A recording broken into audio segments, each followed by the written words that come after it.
Il faut qu'il croisse et que je diminue. C'est le thème de l'enseignement organisé par le Bureau de la jeunesse des Assemblées de Dieu, ZAD, de la sous-région Kaya-Est, dans cette église blanche appelée Temple Emmanuel I de Kaya.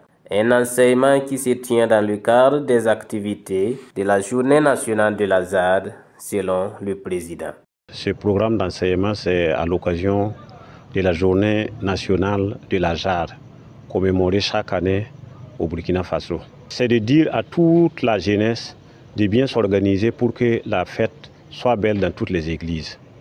À ce niveau, tout ce qu'il peut faire comme activité, à savoir s'il y a des enseignements, des concerts, beaucoup de choses même qu'il peut faire même pour rendre agréable même la journée, ça serait la bienvenue.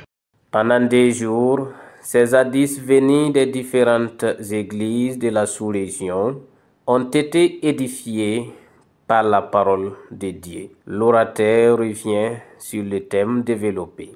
Pour le thème de la ZAD de cette année, c'était qu'il croisse et que nous diminions dans Jean chapitre 3, verset 30.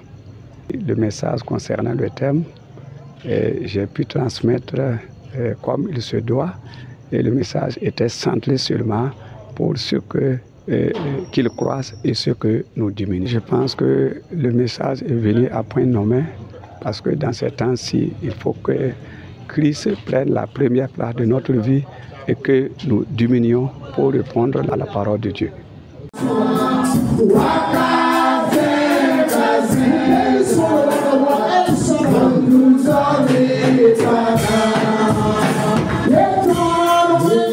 Cette initiative de la jeunesse des Assemblées de Dieu est félicitée et encouragée par les responsables ecclésiastiques du Conseil sous-régional des ZAD de Kaya-Est.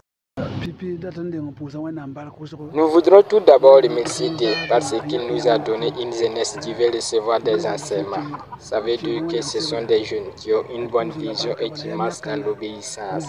Le soir du thème de la ZAD nationale qui dit qu'il faut qu'il croisse et que nous diminuions, nous va droit au cœur. La parole de Dieu nous dit que Dieu élève celui qui se rabaisse, donc c'est lui pour moi de traduire mes remerciements à la ZAD pour cette initiative. J'invite cependant les jeunes à l'union sacrée dans la célébration de leur journée, que ce soit au niveau de la sous-région ou dans les églises locales, c'est dans l'union qu'ils pourront mieux œuvrer.